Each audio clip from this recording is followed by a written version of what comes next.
falar alguma coisa, né? Da lição número 8, que era para ser ministrada no domingo, mas Deus achou por bem reunir a igreja para nós termos esse papo, né, irmão? Tem hora que a gente parece que tem que bater um papo assim mais de perto. É igual o pai, né? O pai tem muitos filhos, mas tem hora que ele parece que ele tem que bater um papo mais perto com os filhos, né? Meu filho, vem aqui, chega aqui, vamos levar vamos como diz outro, vamos dar uma podada nas arestas, né? É o que Deus quer fazer conosco esta noite. Não vou entrar na intimidade de ninguém, não vou explorar ninguém, não vou chamar ninguém de cascudo, né? Porque o cascudo aqui começa de mim, né? Então não vou chamar ninguém de cascudo, mas nós vamos meditar naquilo que Deus tem para nós essa noite. Eu senti pressionado quando desde a semana passada, quando o Sila falou que eu iria ministrar essa lição aqui na igreja, e eu senti muito cobrado do Senhor, tive que dedicar, tive que consagrar para falar essa lição, que é uma lição muito pesada, uma lição que exige da gente, é uma lição que exige o Espírito Santo falando através da gente. Que tem lição, irmãos, que o irmão pode apaliar, tem lição que o irmão pode contornar, mas tem outra que é o Espírito Santo que tem que ministrar. É o Espírito Santo que comove os corações, não sou eu.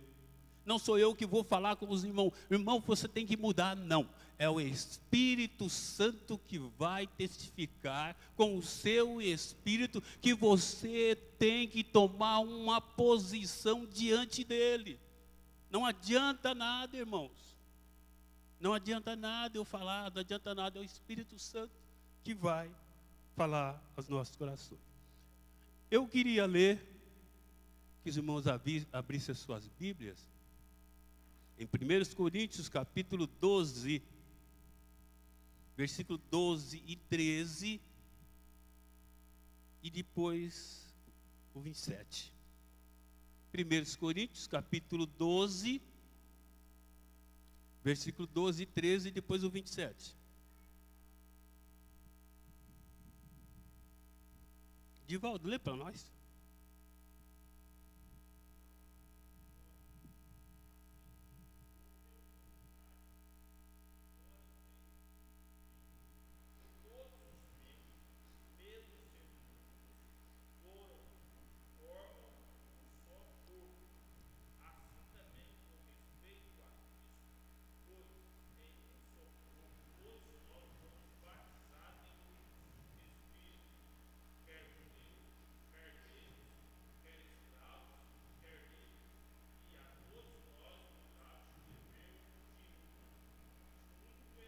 Vinte e sete.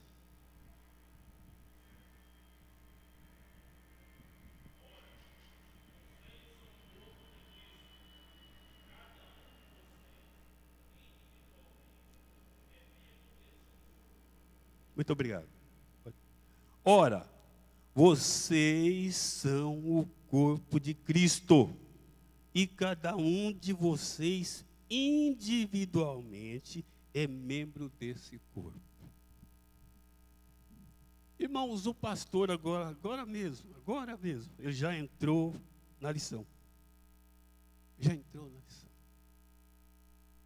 Nós, irmãos, estamos aqui começando a falar da adoração coletiva, que era o que a igreja primitiva praticava, a adoração coletiva.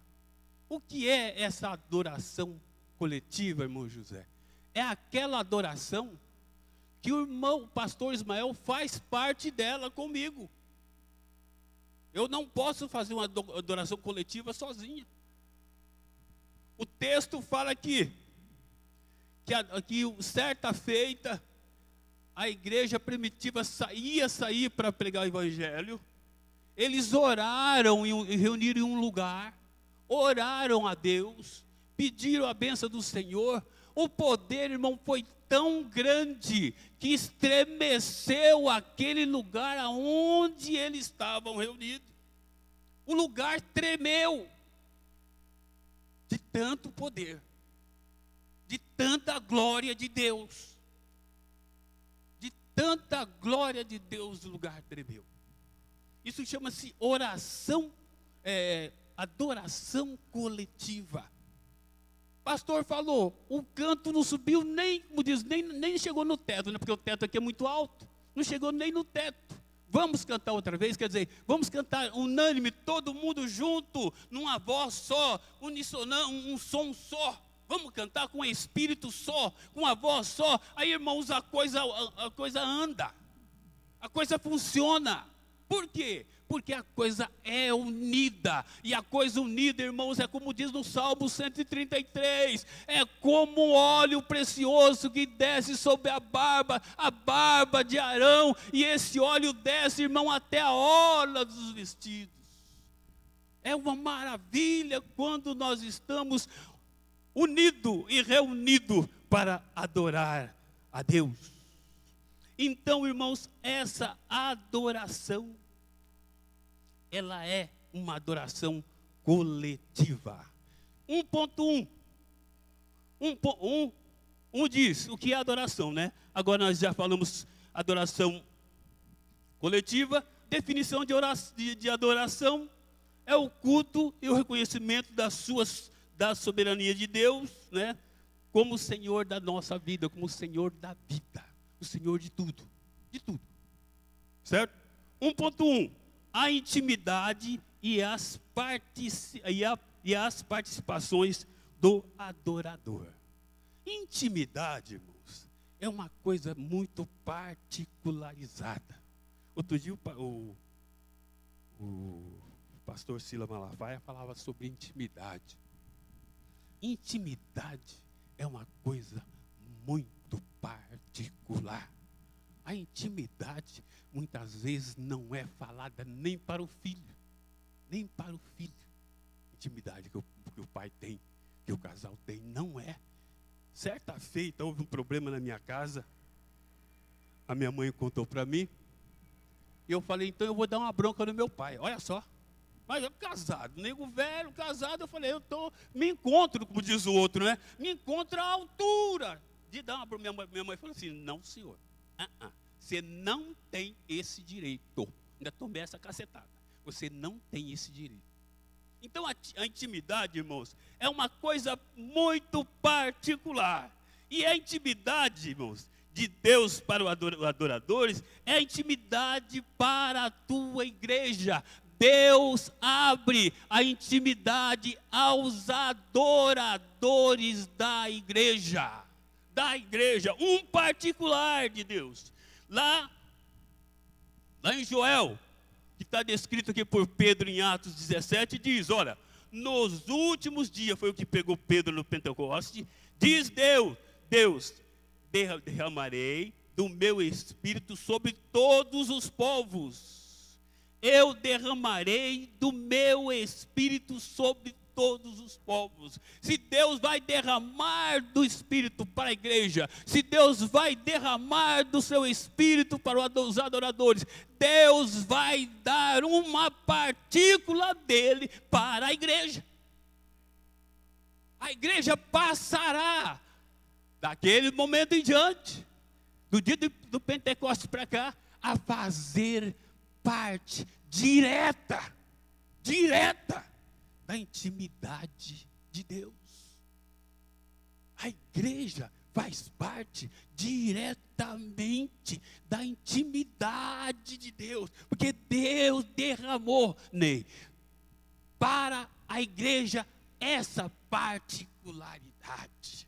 Essa particularidade de Deus chega para a igreja. Então, irmão, nós vemos que Pedro, no dia de Pentecostes, ele fala essa palavra. E depois nós vemos, irmãos, a pujança da igreja primitiva. Como a igreja primitiva, ela saiu arrojada pregando o evangelho. A igreja primitiva, aonde ela chegava, convertia 3 mil, depois 5 mil, em duas pregações, a igreja virou uma igreja monstruosa.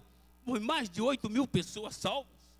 Mais de 8 mil pessoas salvas. Por quê? Porque o Espírito Santo, uma parte de Deus, estava no meio da igreja. Porque o texto fala, derramarei, não é de eu pingarei, não. Nos últimos dias eu pingarei, Neivito, do meu Espírito sobre a igreja, como conta-gota, não. Irmãos, e o derramar de Deus não é brincadeira, não. O derramar de Deus não é qualquer coisa, não. Não é qualquer coisa o derramar de Deus. Eu derramarei do meu Espírito. Eu derramarei do meu Espírito. Então, irmão, nós vemos que ali começa aquela união. Todo mundo unânime, o texto fala que todo mundo unânime, no partir do pão, na comunhão, no tratar da igreja, que tudo era comum. Eles vendiam as fazendas e davam na igreja, levavam o dinheiro nos pés dos apóstolos. Ali, irmãos, que começou a ser chamado os amigos de igreja, de irmãos. De irmãos.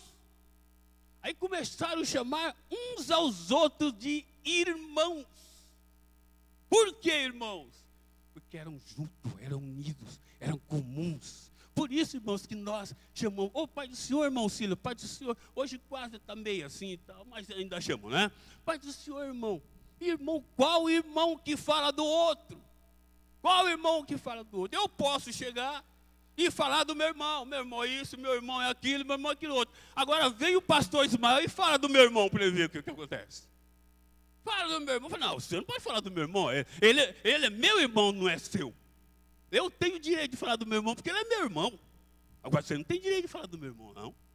Não, fala do meu irmão, não. Então o irmão, irmãos, quer dizer, tudo em comum. Tudo em comum. Inclusive o Espírito de Deus que é derramado ao pastor Ismael, é o mesmo Espírito que é derramado para mim, o mesmo Espírito que é derramado para o irmão Silas, é o mesmo Espírito que é dado para mim. Quer dizer, a comunidade é uma coisa comunitária. O Senhor realmente, Ele deu para nós e dá para nós essa comunhão. E agora será, irmãos, que eu tenho o direito de sair falando do meu irmão? Hã? De jeito nenhum, irmãos. De jeito nenhum. Isso é para vocês verem o defeito da língua grande, né? O problema da língua grande. Irmãos, quando Jesus vier buscar essa igreja, ou se os irmãos estiverem aqui e eu não estiver mais, ou eu estiver também, irmão, nós vamos subir todo mundo. Eu posso, a Socorro pode estar lá em São Paulo, na Bahia, na China. Quando o Senhor vir, o mesmo Espírito que vai tocar a trombeta para ela lá, vai tocar para mim também. O pastor pode estar aqui, a irmã pode estar lá na Rússia. O mesmo Espírito que vai tocar a trombeta para ele aqui, vai tocar para a irmã lá na Rússia também. Quer dizer, a igreja de Deus subirá. É a igreja que vai subir. Não sou eu, não. É a igreja, é o Espírito. Essa trombeta, irmão, nós falamos trombeta para nós nos entendermos. Mas é o Espírito que vai dar um toque em mim, um toque em você. Aonde você estiver, você irá subir como igreja de Cristo. Como igreja de Cristo. É isso, irmãos, que o Espírito Santo já está fazendo uma fusão em nós, é um preparamento em nós, para nós vermos a necessidade dele na nossa vida. Para nós vermos a necessidade do Espírito Santo na nossa vida. Vamos andar? 1.2, a chamada na adoração. A repetição das palavras alegria e regozijo são frequentes no Novo Testamento. Vamos ler para mim. Em Atos 2, 46 e 47. Atos 2, 46 e 47.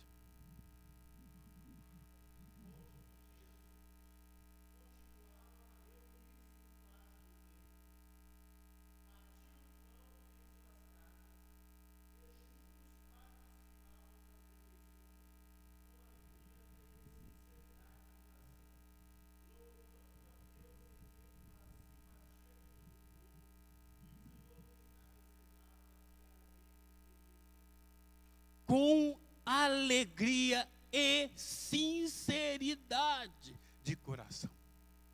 Irmãos, essa alegria, depois que o Espírito Santo foi derramado na igreja, irmãos, ela passou a ser constante. Ela passou a ser a peça principal no fecho da igreja. Nas reuniões, nas comunhões, como diz o texto aí, qualquer participação, a alegria espiritual, ela faz parte do culto. A alegria espiritual, o prazer de estar na presença do Senhor, ela faz parte da adoração. Se eu venho para a igreja, chega ali, eu já tropeço no porteiro, né? Tropeço no porteiro, já olho para trás com cara feia. Já sento a cabeça Irmãos, é triste. É triste. Para despertar um irmão desse aqui, só se for num tiro. Não tem condição. O irmão chega com a cara fechada, né? Chega, como diz o outro, retraído, tudo preso. Irmãos, é difícil. O Espírito Santo passa assim, nem fala, isso aí não dá para mexer hoje, não. Não dá para mexer hoje. Mas o texto fala que eles juntavam os irmãos, tinham prazer, tinha alegria, tinha júbilo, tinha salmo, estavam na presença de Deus. E tudo que eles faziam, o Espírito Santo abençoava e derramava. Porque era um louvor, era uma adoração ao Senhor. Era uma adoração ao Senhor. Irmãos, não é motivo da igreja estar retraída, não é motivo da igreja estar cabisbaixa. Jesus morreu na cruz por nós, Jesus se fez derrota para nós sermos vitoriosos através do sangue dele derramado no Calvário. Jesus se fez derrota para nós sermos vitoriosos, aleluia. E essa, irmão, mostragem de júbilo avivado, experimentado especialmente na adoração dos cristãos, né? Dos cristãos primitivos. Aleluia. Sendo essa chamada relacionada da ideia de um contato direto com Deus. Eles haviam experimentado o dom celestial e estavam participando do Espírito Santo que promovia neles uma alegria constante e um fervor em suas vidas. O Espírito Santo é o dono da alegria constante. Eu não posso ter alegria constante fora do Espírito Santo. Por quê, irmão José? Porque eu posso estar em casa muito alegre, né? Alegre, até cantando, chega bate na porta, tem. Sou José, pois não. O senhor esqueceu de pagar aquela conta ali. Aí, como diz o outro, já queima meu filme, né? Já queima meu filme. Alegria na terra é assim, contada.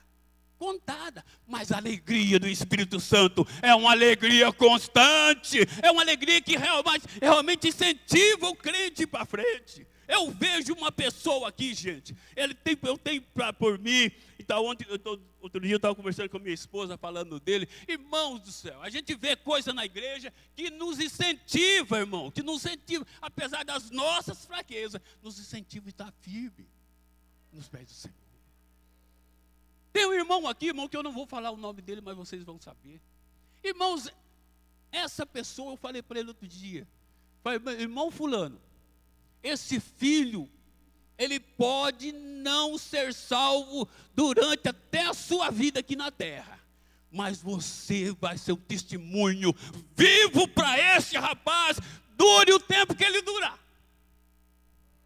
Irmãos, esse homem chora, esse homem busca o filho de um lugar, traz para cá para ficar perto dele. Irmãos, é um amor que a gente, irmãos, é uma coisa que comove a gente. É uma coisa que a gente fala assim, poxa vida, como é que tem gente assim? E a gente só encontra gente assim, é quem tem o Espírito Santo de Deus na vida. Ele não olha para a dificuldade. Por quê? Porque o Senhor está dentro dele, o Senhor está trabalhando com ele, e o Senhor um dia pode até não dar vitória para ele, mas que o Senhor vai falar no coração desse filho, vai. Ele pode até não ver a vitória, como diz, não dá vitória, vitória o Senhor vai dar. Ele pode não ver a vitória, mas o que ele faz vai servir de testemunha ocular para essa pessoa. E sabe quem faz isso, irmão? É só o Espírito Santo. Não tem outro jeito de você fazer. Não tem outro jeito não, irmãos. Não tem outro jeito. Não tem outro jeito. Andando, né? A relevância e o poder da adoração. Uma vida de adoração é indispensável para um cristão. Deus é Espírito, importa que o Espírito, que os seus adoradores o adorem em espírito e em verdade. Naquela época não havia grandes templos, ou uma grande liturgia cheia de pirotecnia, né? Mas um grupo de que estão reunidos como sacrifício vivo apresentados a Deus. A vida deles e as suas reuniões de culto não era apenas um exercício religioso, mas uma oportunidade para reafirmar o que eles acreditavam. Era uma ocasião para a manifestação dos poderes divinos. Quando Paulo fala, apresentei os vossos corpos como sacrifício vivo. Como sacrifício vivo. Irmãos, isso vai em contraste, ao contrário do que acontecia no Antigo Testamento. No Antigo Testamento, apresentava os corpos de animais mortos. O sangue de animais mortos. Eu nunca vi falar que matou algum animal e ressuscitou. Não, matou. Pegava o sangue, depositava, espargia ali nos lugares onde louvava a Deus e acabou. E Paulo aqui manda nós apresentarmos nossos corpos como sacrifício vivo, agradável a Deus, como sendo o nosso culto, com razão, com discernimento, com sabedoria, com louvor, com adoração. Apresentar os nossos corpos em sacrifício vivo, o que é? É eu, irmãos, dedicar a minha vida ao Senhor com autenticidade, com sabedoria, saber o que eu estou fazendo, ter convicção daquilo. Irmãos, é muito bom a gente ter convicção do que está fazendo. Ter convicção e saber o que está fazendo. Quando eu estava no quartel, nós tínhamos um coronel. Ele falava o seguinte, porque eu vou falar aqui é pesado. Ele falava o seguinte: até para você cometer um crime, você tem que ter convicção do que você está fazendo. Para você falar, eu não sabia. Eu não sabia que eu encostar um tiro nesse revólver saía bala. Sai, se você pegar um gatilho e puxar, sai bala. Sai bala. Se você encostar na cabeça da pessoa e atirar, é claro que ela vai morrer. Vai morrer, não tem jeito. Um 38 não tem jeito, não. É pá, bufe mesmo. 9 milímetros ainda entra de um lado e sai igual um funil do outro lado, que a bala gira. Que a bala, quanto mais ela bate, ela dá uma volta. Se ela encontrar osso, aí ela bate e gira, porque a bala não vai direto. A bala ela vai girando. Ela vai girando. Quando é arma longa, conforme a arma longa, mais raio, mais depressa gira a bala. Daí porque um fuzil bate na testa da pessoa e aqui atrás sai um tampo. Por quê? Porque o tiro bate e a bala gira dentro e sai. Ela bate e gira. Então no girar ela arrebenta tudo que a pessoa tiver na cabeça. Então ele falava assim, até para você cometer um crime, você tem que ter convicção do que você está fazendo. E quanto mais para louvar a Deus. Quanto mais para louvar a Deus, Ney. Eu, irmão, não estar na frente do Senhor de qualquer maneira, despreparado. Eu tenho que ser realmente um adorador. Eu gosto sempre, irmão, de falar, porque a gente, graças a Deus, a gente mexeu com música há muito tempo, desde garoto, tem estudado alguma coisa sobre música, tem visto alguma coisa sobre, principalmente, a música na igreja, uma coisa que eu preocupo demais, a música na igreja.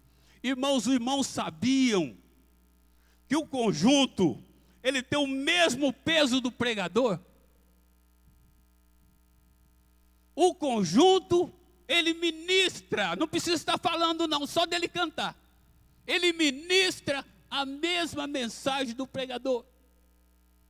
No templo de Davi, o único que recebia dinheiro do templo era os ministradores da casa do Senhor. Eles eram pagos pelo templo. Eles recebiam honorários do templo.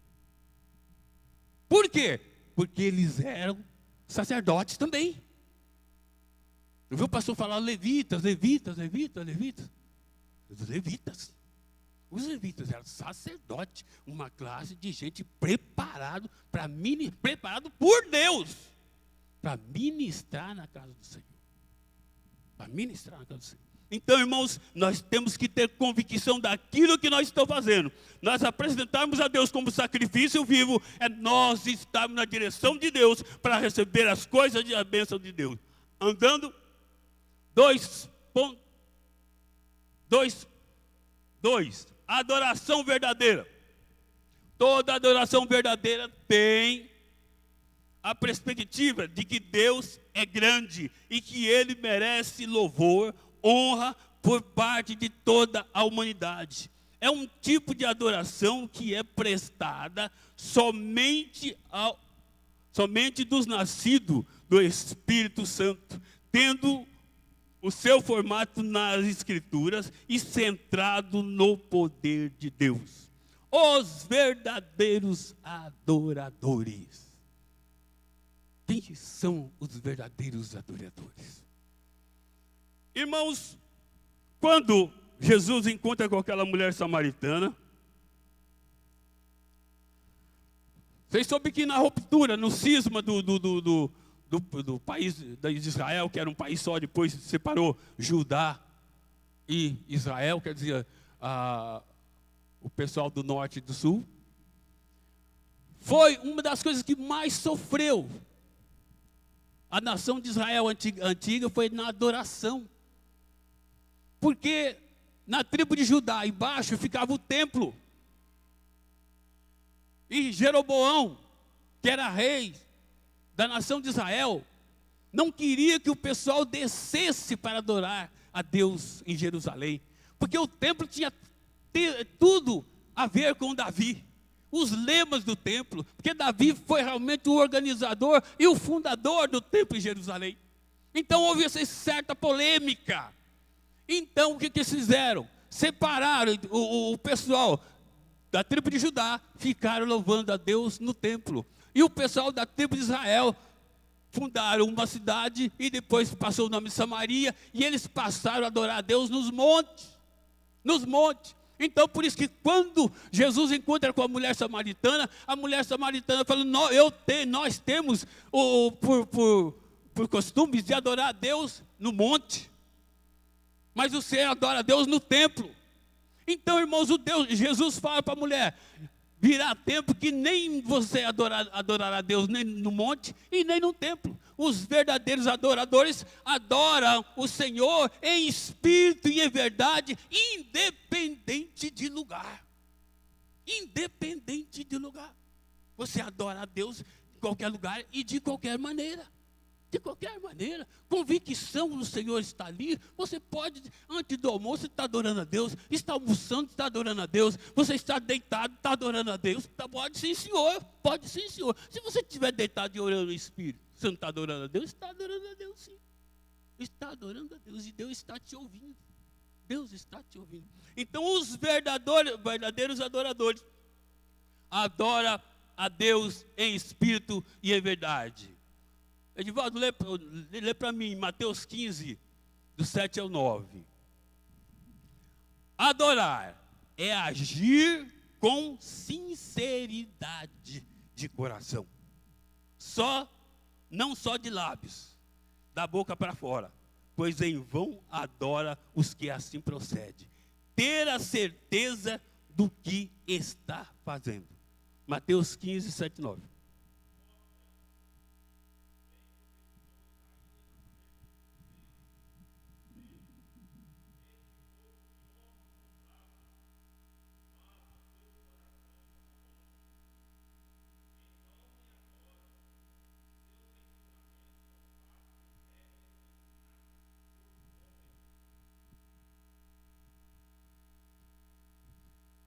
Adorar a Deus de qualquer maneira. Irmãos, se nós for olhar no Velho Testamento, o Velho Testamento fala, logo quando Deus regulamenta o sacrifício, que era para levar cordeiro sem mancha, o cordeiro perfeito, não podia ser aleijado, e daí para frente. Aí chega um tempo que Israel começa a sair fora do plano de Deus. Aí eles já não esquentavam a cabeça. Levava cordeiro manco, levava cordeiro cego. Aí a gente vai ler e fala assim, mas não é possível que Israel fazia isso. Não é possível que Israel levava cordeiro manco para oferecer para o Senhor. Chegou a tempo que levava. E a nossa adoração? Como é que está sendo? Como é que é a minha adoração, irmão José? Como é que é a minha adoração? Será que Deus está recebendo a minha adoração? Ou você está vindo perder tempo na casa do Senhor? Ou você está, irmãos, conversar, você conversa lá fora, é melhor. Porque muitas vezes nós estamos falando a palavra, você está conversando, está interrompendo o seu assunto. Perder tempo na casa de Deus, irmãos, não é brincadeira, não é mole. Deus não recebe, você não recebe nada. Além de você não receber, você atrapalha ainda quem está querendo receber. Além de você não receber, você atrapalha quem está querendo receber. Porque antigamente, os antigos tinham um negócio de falar o guarda-chuvão, né? Porque você abre o guarda-chuvão dentro da igreja, que o que tiver na imediação ali, ninguém recebe nada não. O que tiver na imediação, ninguém recebe nada. Paulo chama de sacrifício de tolo. Sacrifício de tolo. Irmão, nós devemos tomar muito cuidado. Muito cuidado. Porque esse Deus, irmãos, é um Deus muito melindroso. Se ele é melindroso, já é mais muito melindroso, ele é pior ainda. Muito melindroso, né? Lê ainda para mim, Edivaldo, Salmo 95, número 1 ao 6. Eu vou pular um pedaço aqui, eu vou pular direto para o tópico 3. Que eu quero. Pode, Salmo 95, do 1 ao 6.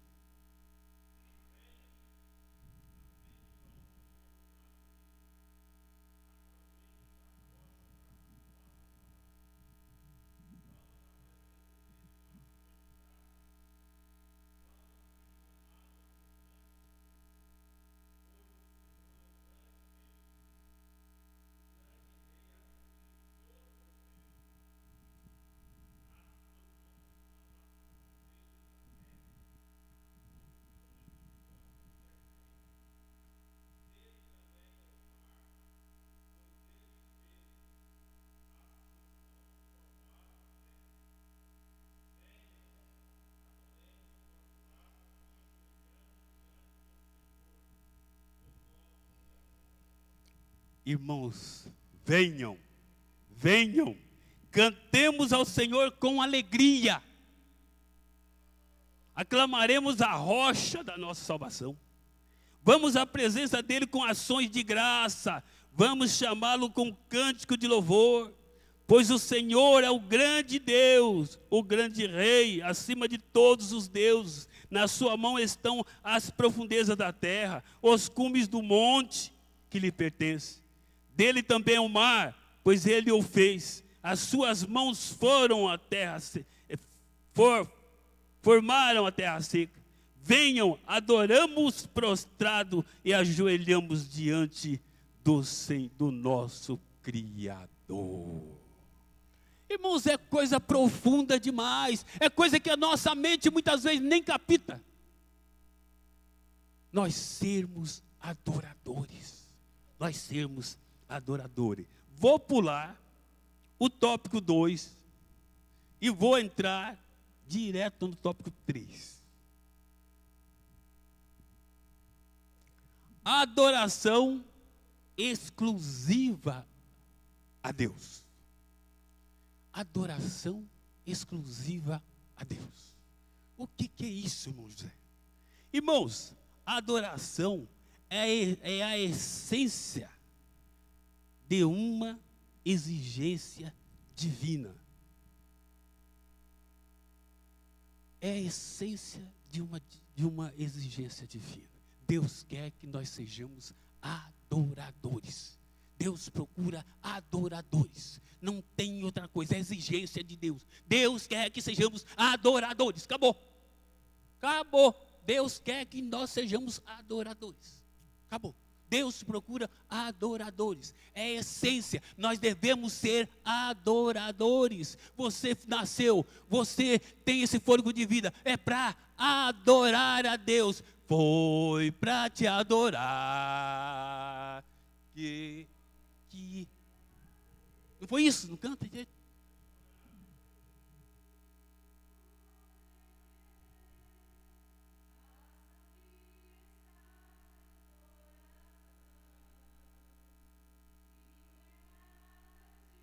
Aí, não é isso?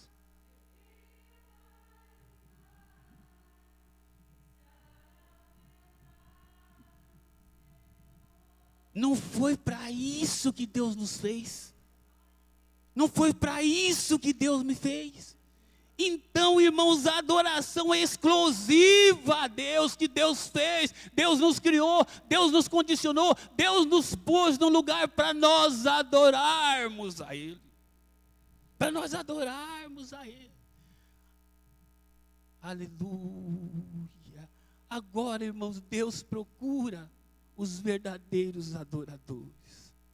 Eu fiz um apanhado de 3 adoradores aqui que eu encontrei assim, mas a Bíblia tem N adoradores. Lê para mim, Edivaldo, em Jó, capítulo 1, verso 8. Foi para te adorar, bonito, né, irmão? Para te adorar, foi que eu nasci, falando lá em casa, hoje tem uma feijoada,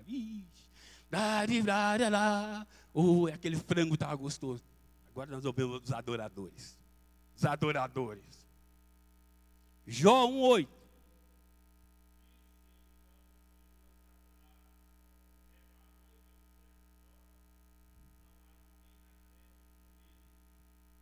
Edivaldo, volta para mim aí, volta para mim.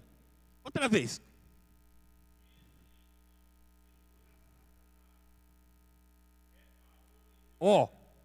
Olha só o que o Senhor faz. Com os adoradores que Ele fez para adorar. Lê outra vez, Edivaldo.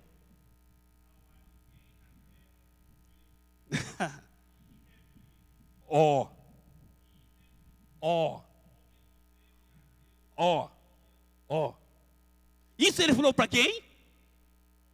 Não, o Deus falou para quem? Deus falou para Satanás.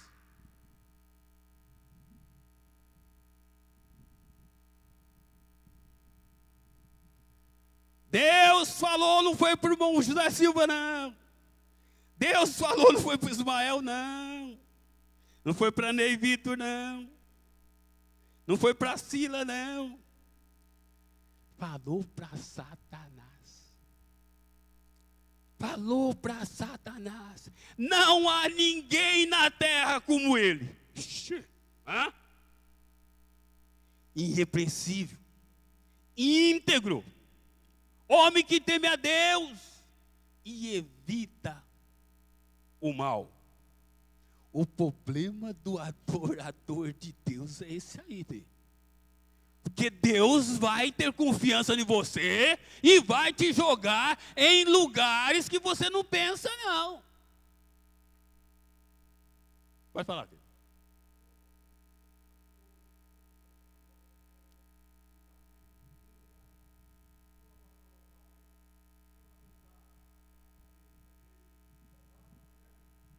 Irmãos, é aquela acha quem paga, né? O duro é que eu não pago porque eu não tenho dinheiro, mas tenho gente que paga. Eu tenho igreja que exige que Irmãos, eu não sei, eu não posso julgar, porque eu não sei o ministério deles. Muitas vezes eles gastam dinheiro para fazer disco, muitas vezes ele dedica a vida àquilo ali. E o Senhor pode ser de Deus, sim. Eu não falo que todos são, mas eu não falo que não são e nem são. Mas quem paga é bacana, é bom, né? Traz um cantor bom. Muito obrigado, Caetano, valeu. Irmãos, então Deus, agora ele fala: não há ninguém na terra como Jó, irrepreensível, íntegro, homem que teme a Deus e evita o mal. Lá no 1 ainda, 5, parte B, diz o texto que Jó acordava de madrugada, oferecia holocausto aos filhos. Por quê? Muitas vezes os filhos estavam em alguma festa, então o filho tinha feito qualquer desobediência a Deus. E Jó acordava de madrugada e oferecia sacrifício a Deus em contrapartida qualquer erro desses filhos. Quer dizer, era um filho que andava na direção de Deus. E quando o inimigo, irmão, olha só, e quando o inimigo ataca, ele ataca primeiro a família de Jó. E como é que fica, irmão?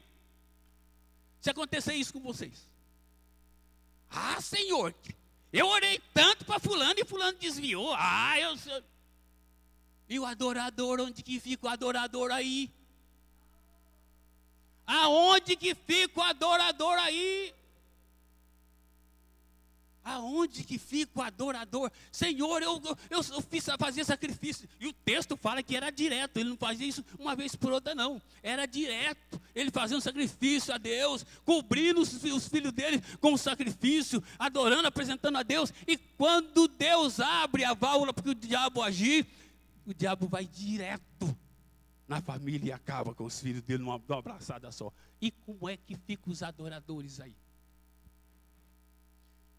Como é que fica, irmãos, os adoradores? É aí que entra os adoradores. É aí que faz Irmãos, adorador não é brincadeira. Por isso que eu falei, adorador não é brincadeira, não. É aí que entra a parte dos adoradores. O texto sagrado fala assim que Jó, ele levanta, rasga suas vestes e fala assim: bendito seja o Senhor deu, o Senhor levou. O Senhor me deu e o Senhor levou. É aí que entram os adoradores. Irmãos, é difícil. Igual aconteceu aqui nessa igreja. Aqui nessa igreja, a filha do pastor Ivan. A filha do pastor Ivan. Aqui no cortejo fúnebre, aqui na câmara de morte, ela deitada aqui. A menina no caixão.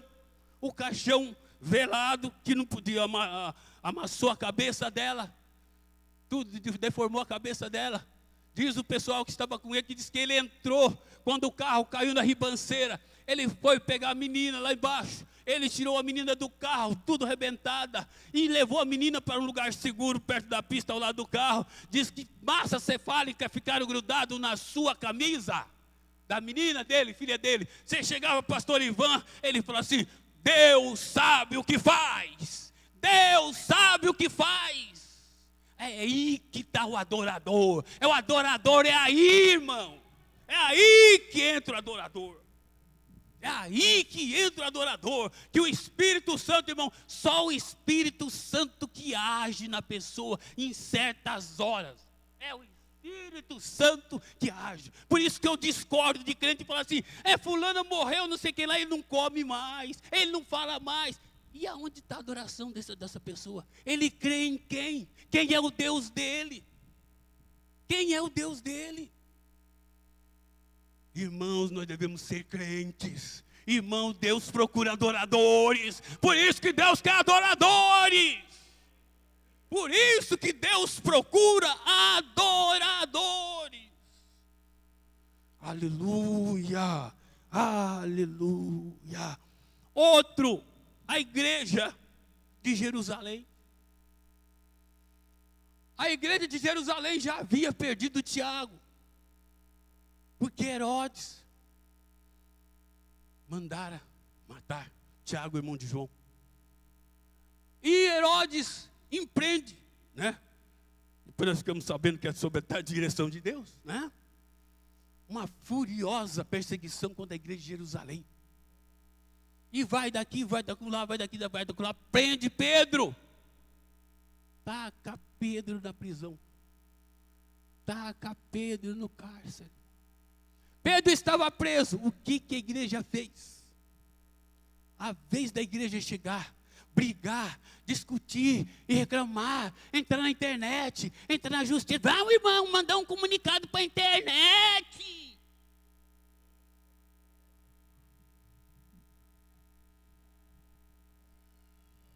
No Facebook. O Facebook, a internet da igreja de Jerusalém, chamava-se Joelho. Joelho. O Facebook de Jerusalém, a internet de Jerusalém, chamava-se Joelho. Joelho, a igreja foi para o joelho, a igreja foi orar, não sabemos quantos dias oraram, se oraram 2, se oraram 3, se oraram 4, mas a igreja foi velar em oração, porque o seu pastor estava preso, Pedro disse que estava preso, e sob 4 guardas de 4 soldados cada guarda, aí num portão de ferro na frente ainda, o homem estava mais preso do que preso mesmo. Está preso. O texto fala que Pedro está preocupado demais, né? Pedro preocupado demais. O homem sob a direção do Espírito Santo, guardado por ele, estava chorando demais dentro da cadeia, né, irmão João Lima? Eu estou preso aqui, a igreja lá, o que eu vou fazer? Não, está tranquilo, porque ele sabia quem era o pastor dele, ele sabia quem estava no comando de tudo aquilo, ele sabia o porquê ele estava preso ali também. O texto fala que em determinada hora preso estava ali, quando chegou um anjo, bateu nas suas costas, Pedro olhou e falou, vai, será que é um sonho? Vou fazer, né? É um sonho, eu vou fazer. O anjo bateu nas costas dele. As suas prisões, suas cadeias, né, caíram. Pedro me segue. Aí vai o anjo da frente, Pedro atrás. Passou a primeira guarda, os guardas dormindo. 4 guardas, forte, armado, fortão, grandão. Né, guarda romano, é o José, é o anão perto deles. É romão, grandão. Passou a segunda, mais 4, né? Passou do portãozão grande, aquele portãozão de ferro mesmo, irmão, que eu vou te contar, né? Grande. Sila, põe grande nisso aí, o portão era grande. O anjo olhou para o portão, nem olhou. Ele falou, não vou perder tempo de olhar para esse portãozinho aqui. Né? E o portão abriu, Pedro saiu. Quando Pedro saiu, aí que ele tomou o ar da rua, né? Aquele ventinho, Pedro falou assim, agora eu sei que o Senhor me libertou. Agora eu vou para a igreja, porque a minha igreja está reunida, orando para mim, porque o Senhor me visitou lá no xadrez. Aleluia. Pedro vai para a igreja e os irmãos tudo orando, quando ele bate na porta, tem.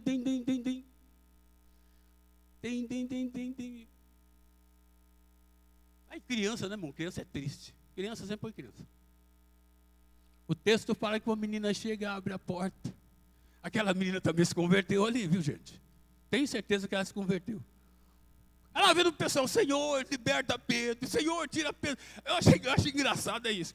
Senhor, livra Pedro da prisão, Senhor. Oh, Senhor, Ele é o nosso pastor, Senhor. Traga Ele, Senhor. Ele tem palavra maravilhosa. Ele arega o nosso...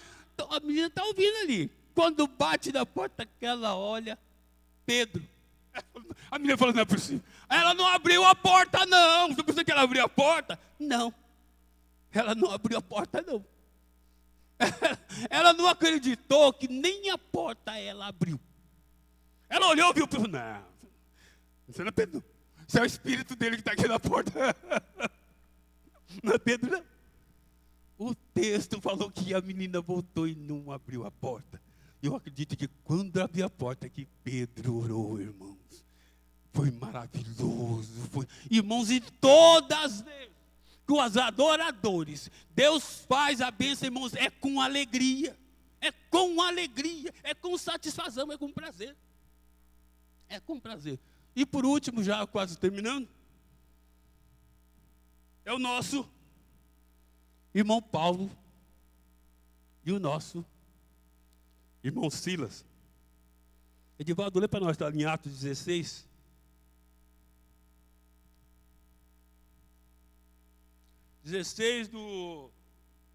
Pode ser 16, do 16 ao 20.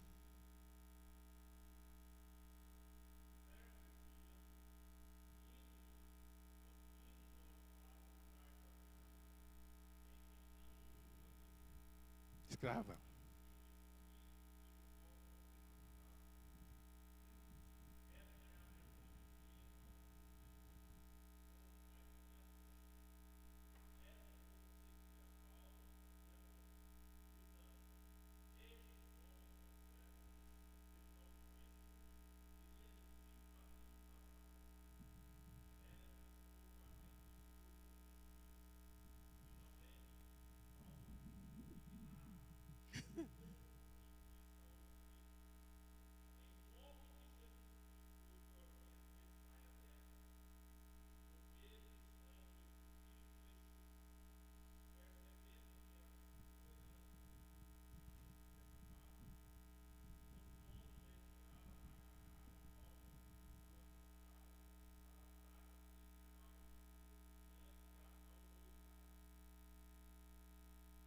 Irmãos,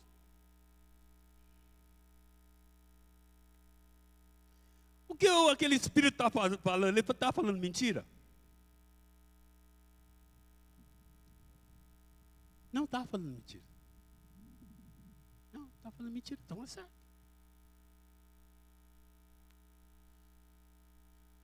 Está falando certo. Eis aí os servos do Deus Altíssimo. Nós devemos ter muito cuidado com elogios. Muitas vezes o elogio vem para nossa derrota. A maioria das vezes o elogio ele vem embalado de lacinhos, papel de alumínio, bonitinho, mas dentro dele vem a marca da derrota. Paulo e Silas, ele estava na casa de Lídia, parece que Lídia morava perto da praia, por ali, e eles arrumaram um lugar para dar um tipo de estudo, e toda vida ele fazia aquele percurso ali. E essa escravinha vinha atrás dele falando, eis aí o servo de Deus Altíssimo. Foi um dia, Paulo, no outro dia, aí um dia Paulo não aguentou. Paulo expulsou aquele demônio.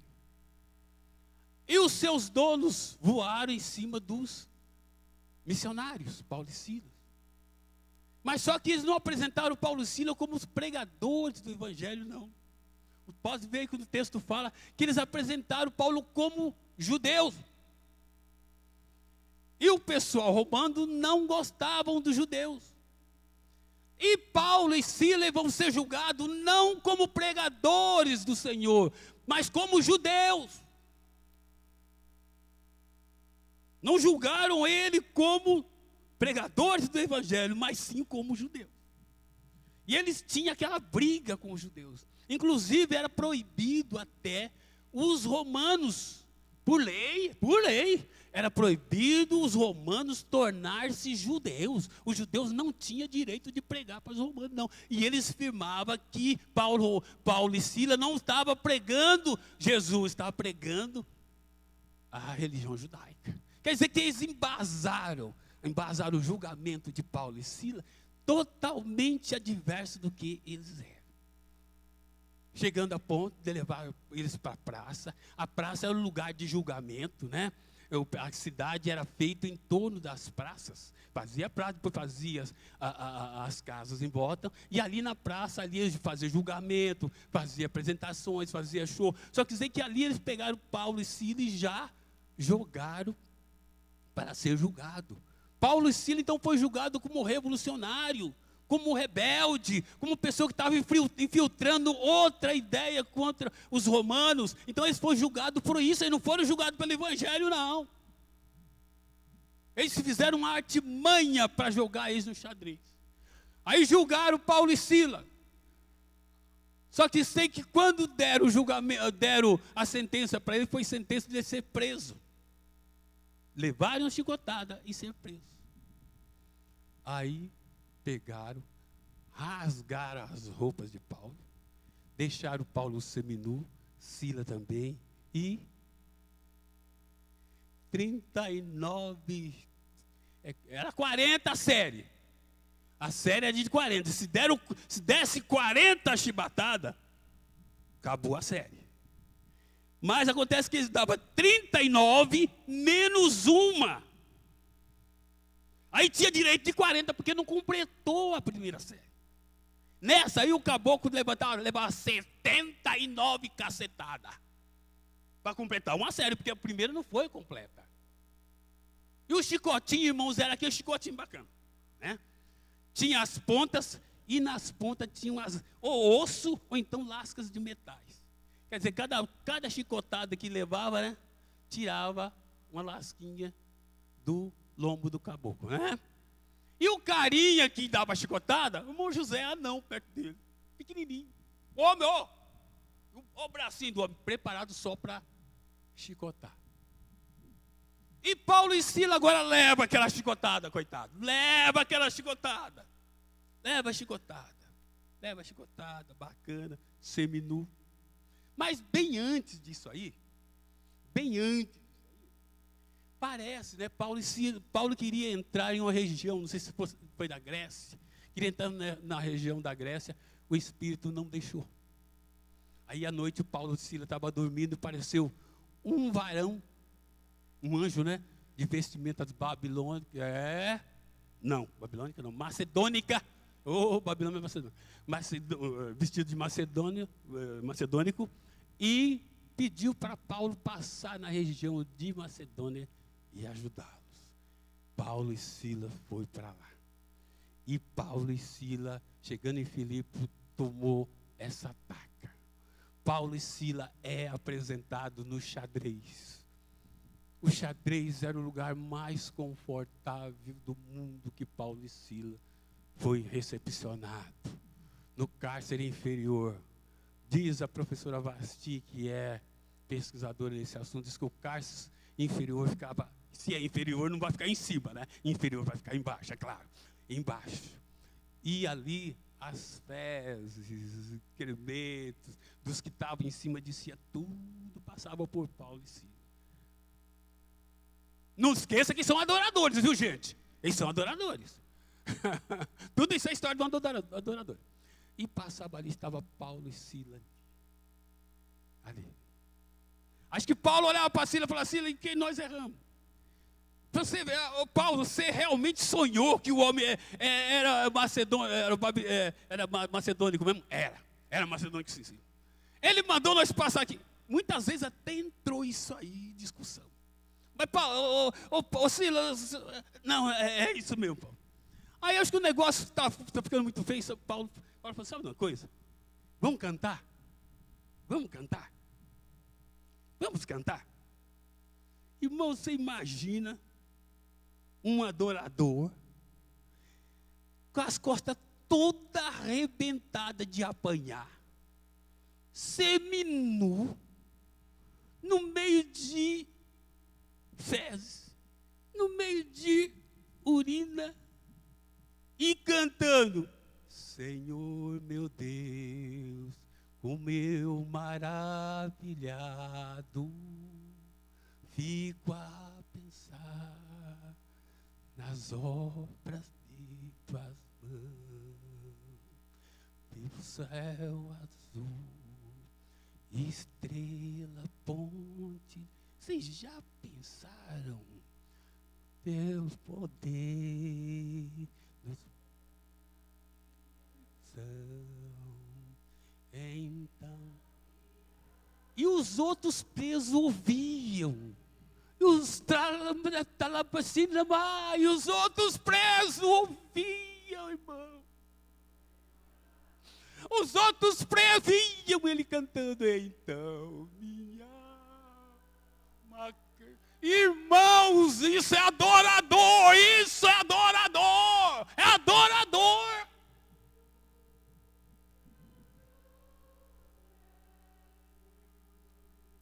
É adorador. Adorador. Adorador.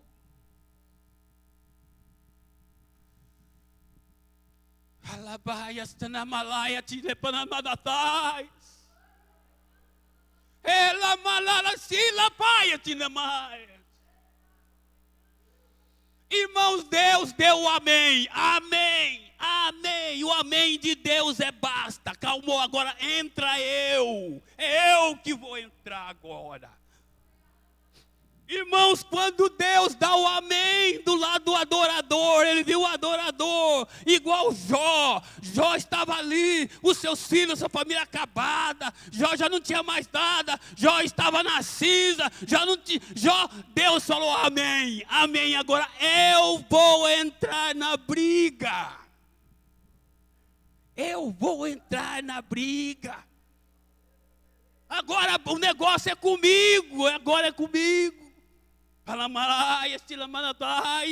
Quando Deus toma conta da situação, irmãos, ela muda. Ela muda. E Deus só faz isso para o adorador. É o adorador que Deus faz isso aí. Por isso que eu falo para os irmãos, não desespere, não desespere, o seu Deus está vendo tudo, e na hora certinha, o seu Deus vai entrar para tomar conta da situação.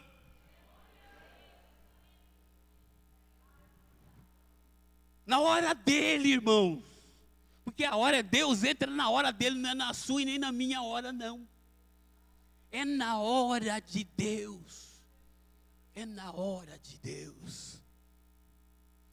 Aí o texto fala que Paulo terminou de cantar, né, irmão? Olha a Bíblia, olha a Bíblia, olha a Bíblia. Deus fala que Paulo terminou de cantar e moveu o cárcere.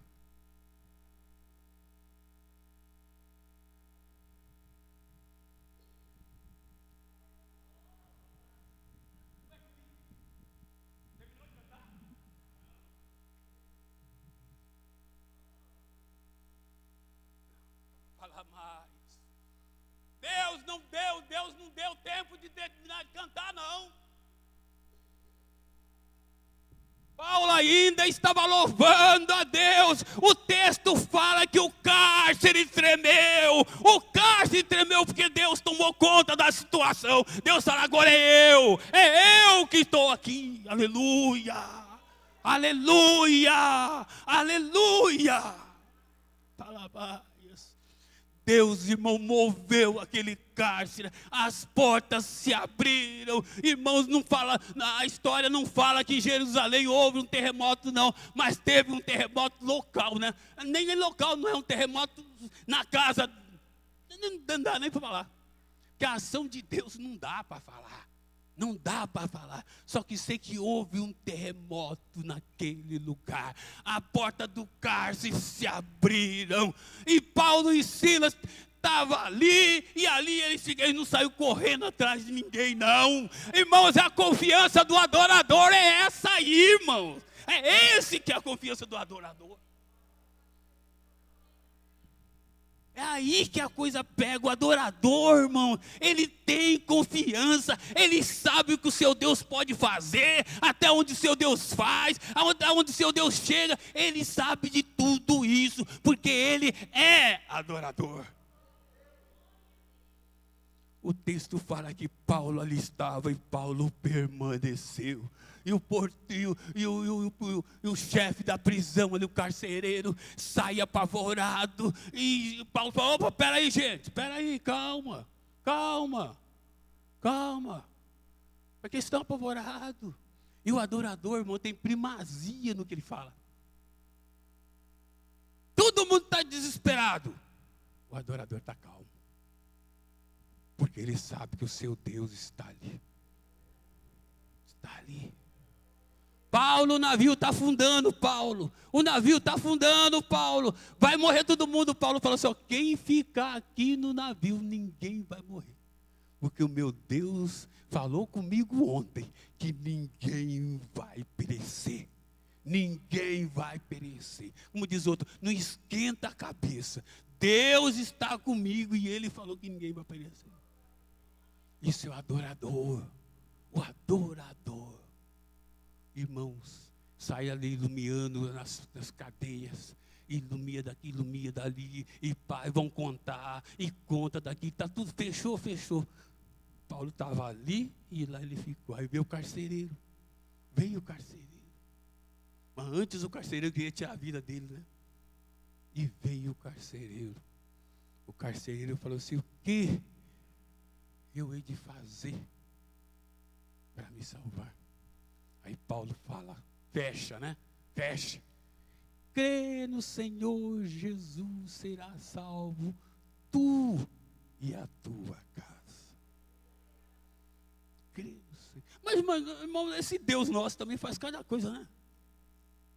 Né, Sila? Era mais fácil Paulo descer na praça, pregar o evangelho e ir embora. Mas não, Deus fez tudo isso, irmão. Porque Deus queria mover aquela cidade. Deus queria marcar aquela cidade. Deus queria mostrar que realmente Ele tinha um adorador. E Deus, irmãos, Ele trabalha com adorador diferente do que Ele trabalha com as outras pessoas. Você viu esses três? Jó, a igreja de Jerusalém e Paulo. Eu tinha separado Josafá, mas Josafá deixa para lá. Outra vez a gente fala. É maravilhoso nós sermos adorador. Pois não? Justamente.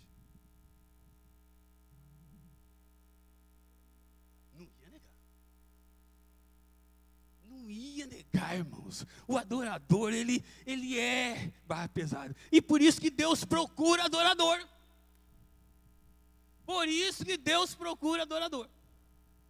Porque Ele quer que nós sejamos assim, que nós confiamos plenamente nele. Nós depositamos nossas angústias, nossos prazeres, nossas tristezas, tudo no nosso Deus. E Ele resolverá. Irmãos, estou parando por aqui. É uma palavra de incentivo que eu deixo para os irmãos. Irmãos, sejamos adoradores. E não pede para o pastor isso não. Não pede para o pastor Ismael não, que ele não pode. Não pede para o João Caetano não, que ele não pode. Não pede para o Sila não, que ele não pode. O Edivaldo também não pode, menos ainda. Irmão José Silva, nesse não precisa nem pedir. Pede para Deus. Pede para Deus, Senhor, eu quero ser seu verdadeiro adorador. Abre a Bíblia e fala, pelo menos igual Jó. Aí Deus fala assim, pode deixar. Conversa logo com seus filhos, né? Vapo daqui, ele mata logo uns 3. Aí eu quero ver como você vai fazer. Irmãos, que o Senhor abençoe cada um dos irmãos. Muito obrigado pela atenção. Que o Senhor fale melhor em cada coração, certo? Que o Senhor tenha palavra maravilhosa como esta, né, irmão? Que nós ouvindo palavras assim, para que nós vamos, como diz, torcendo mais a engrenagem, né? Vai dar uma volta no parafuso, cric, né? Vai dando mais uma volta. Assentados mesmo, Senhor Jesus, te agradecemos do Senhor por essa palavra que tu me deu esta noite, Senhor. Realmente a preocupação era muito grande, mas o teu Espírito, Senhor, falou aqui essa noite. Creio, Senhor, que muitos, Senhor, que estão saindo daqui hoje, ó Pai amado, tem, Senhor, recebido um renovo na tua vida. Muito obrigado, Senhor, que eu também, se eu possa ser renovado por essa palavra, essa é a minha oração que eu faço em nome de Jesus. Amém, amém.